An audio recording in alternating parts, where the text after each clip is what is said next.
world. I could feel all this death. Everything they built will fall! And from the ashes of their world, we'll build a better one!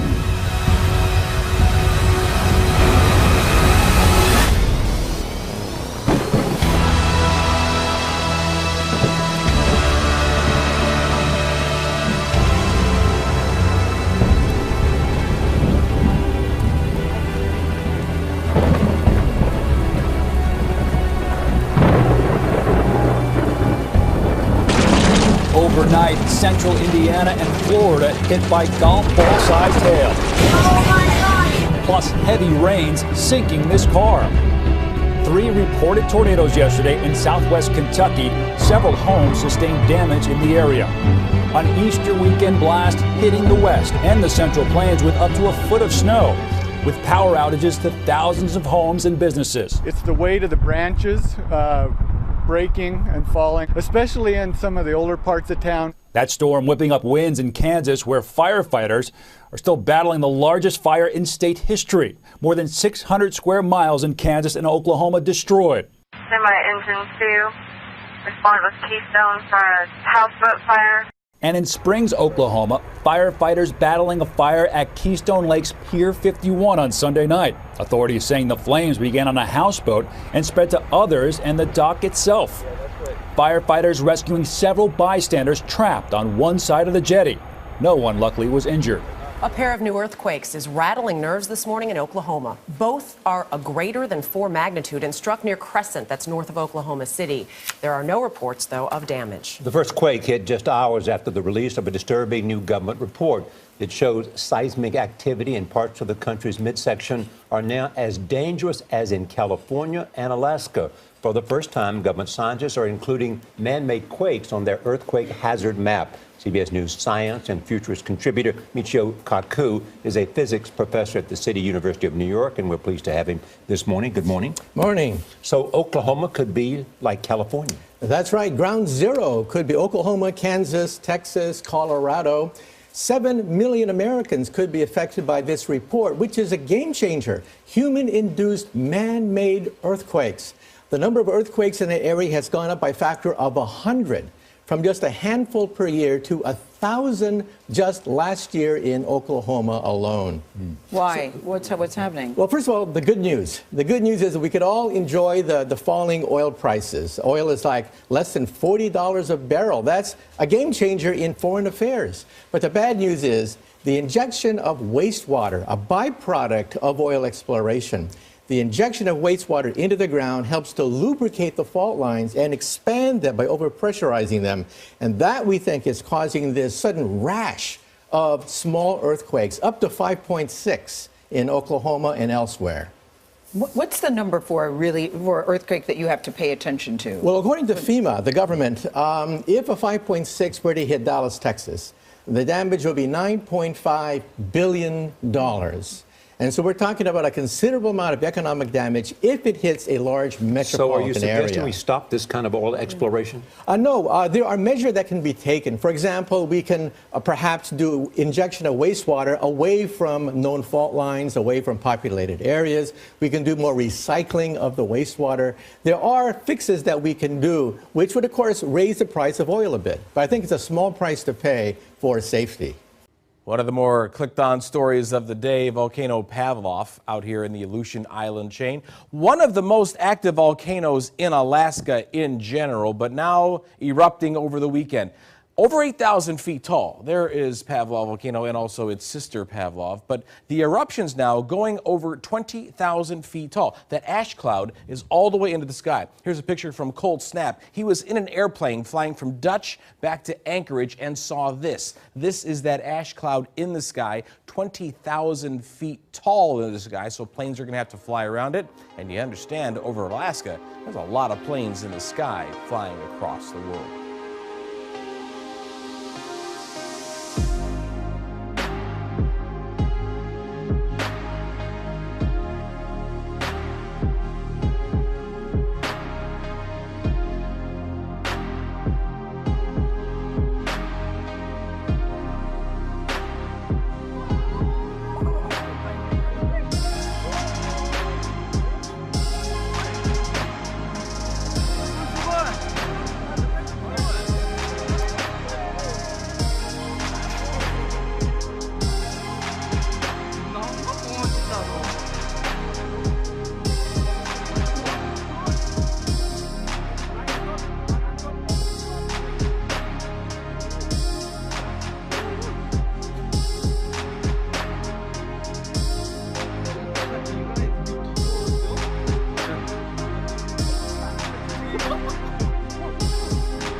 Massive land sinking happened in a county in East China's Shandong province on Sunday, triggering a tremor equivalent to an earthquake of 3.1 Richter scale.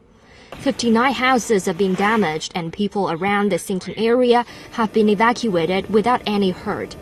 I heard a sound-like explosion, then ran outside of the supermarket. The ceiling fell down.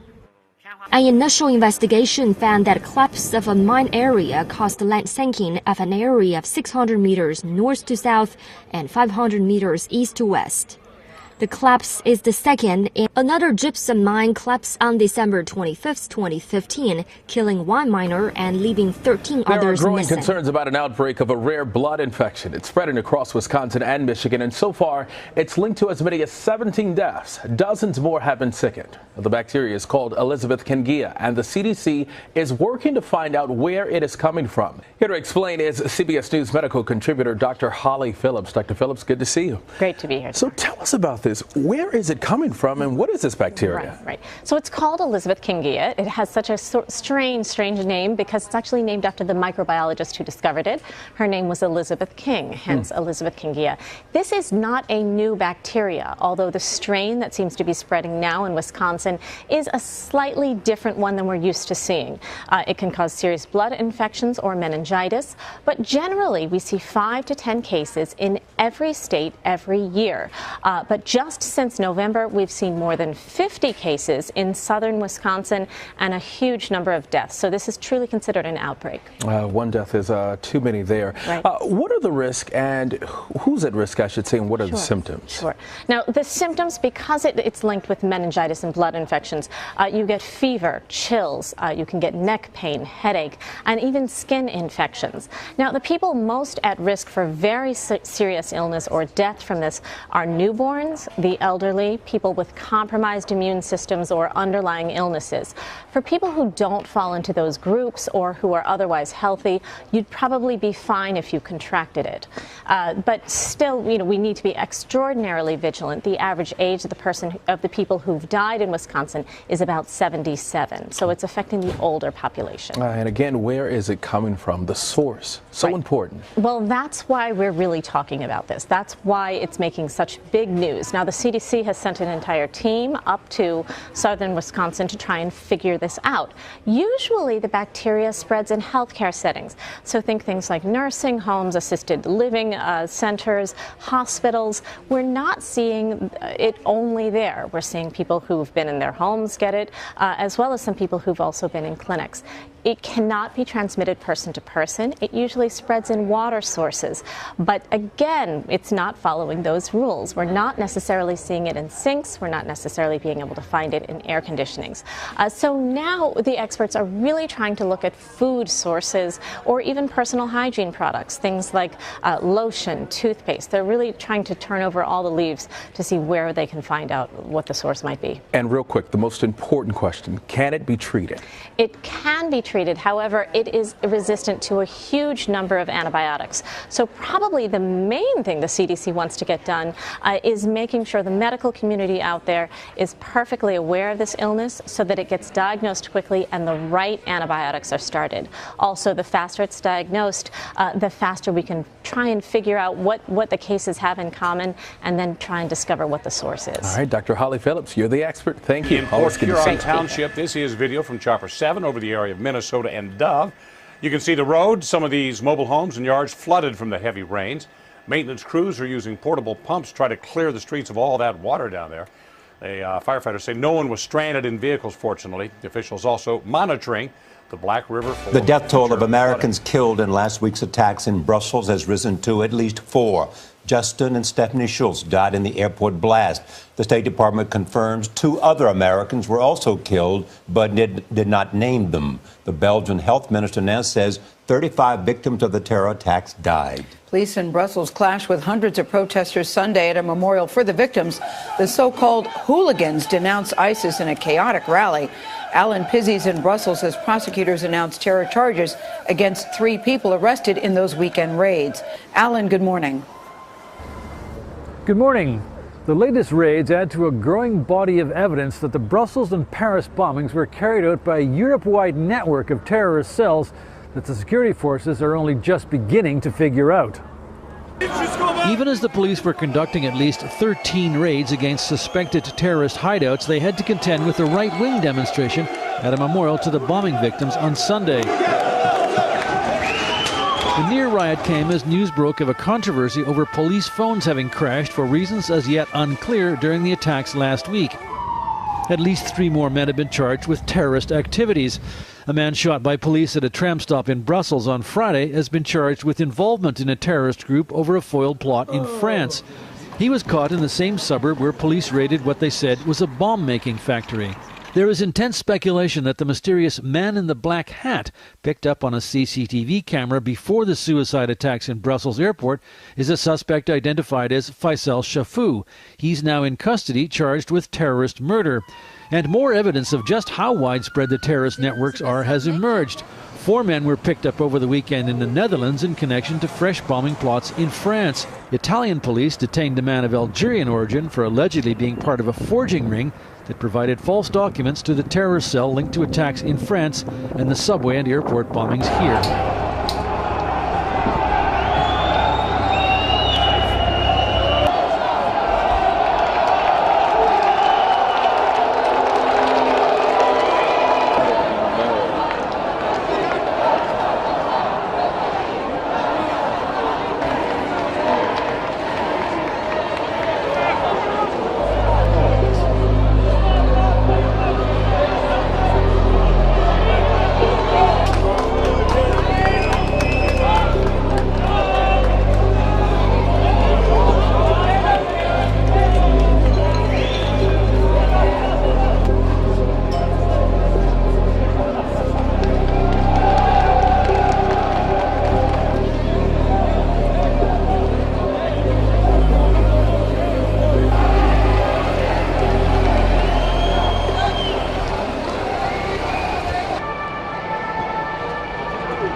The Taliban faction claims responsibility for a devastating terror attack in Pakistan that targeted Christians enjoying the Easter weekend. The suicide bombing Sunday killed 70 people and wounded at least 300 others. Many of the victims are women and children. The attack took place in a park filled with families in the eastern city of Lahore. Elizabeth Palmer is in London with the latest developments. Elizabeth, good morning.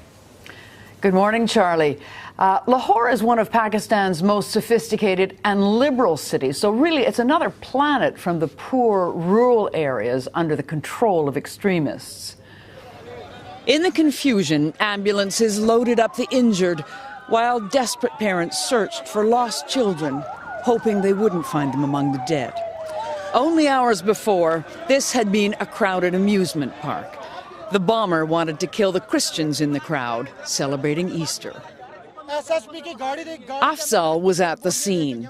I carried 20 children to be taken to the hospital, he said, and I moved 3 bodies to the police cars. When the bomb went off, the children were on rides in the fairground.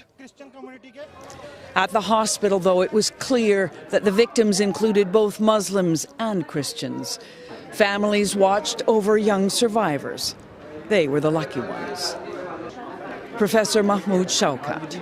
We received a total of 137 patients, and 36 were received dead, and the rest, about 60 of them, have been sent home.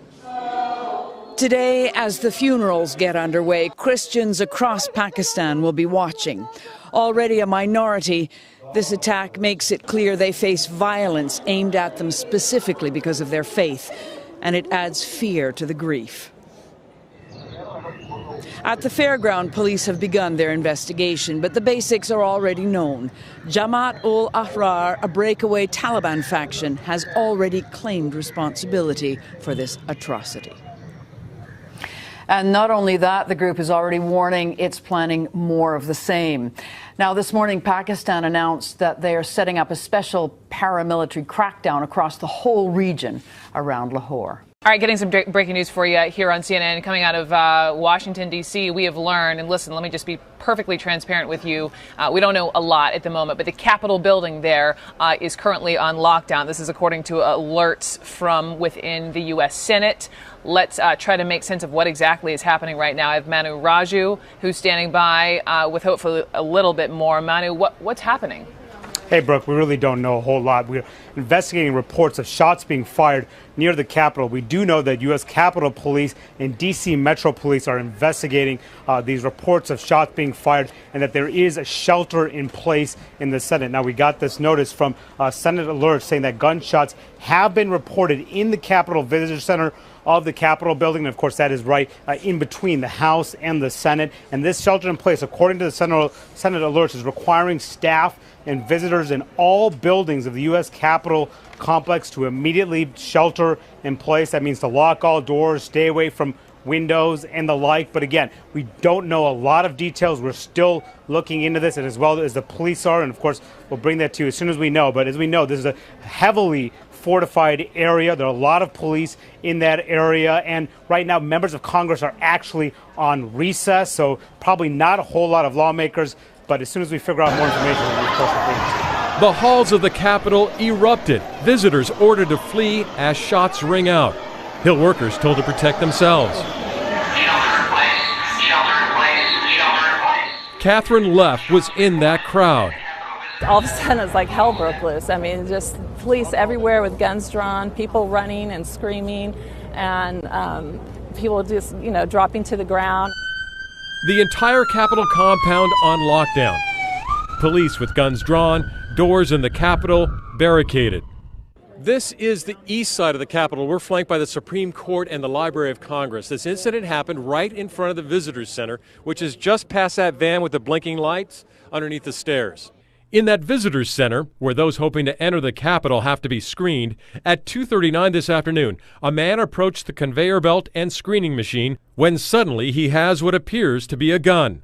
The individual drew what appeared to be a weapon and pointed it at officers. An officer fired and struck the suspect. The suspect down while officers order everyone out. In addition to the suspect being taken down, an innocent bystander, a woman about 40 years old, received minor injuries. The suspect, who was rushed to a hospital for surgery, is known to Capitol Hill police.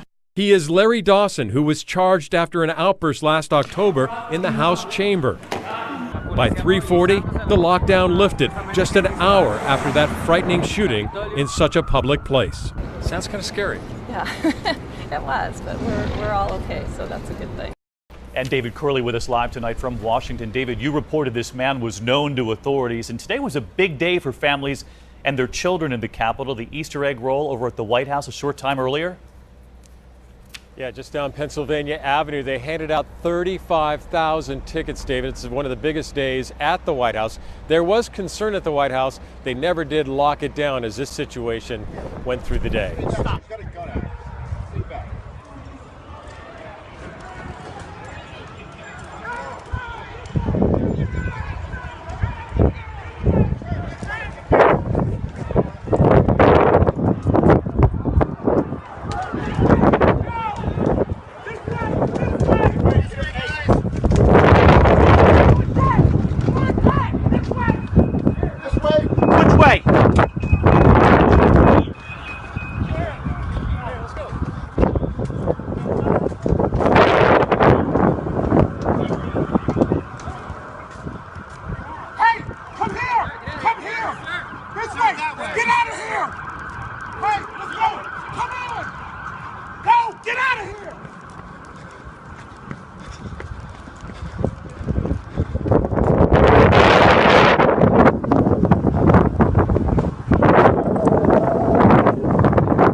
Don't be dumb. Go. I'm going, sir. I'm going. You gotta be careful. Your life is in danger. Yes, sir. We're working.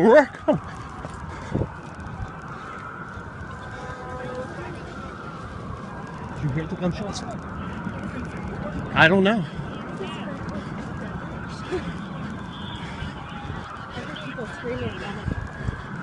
Come on, guys. Gotta go.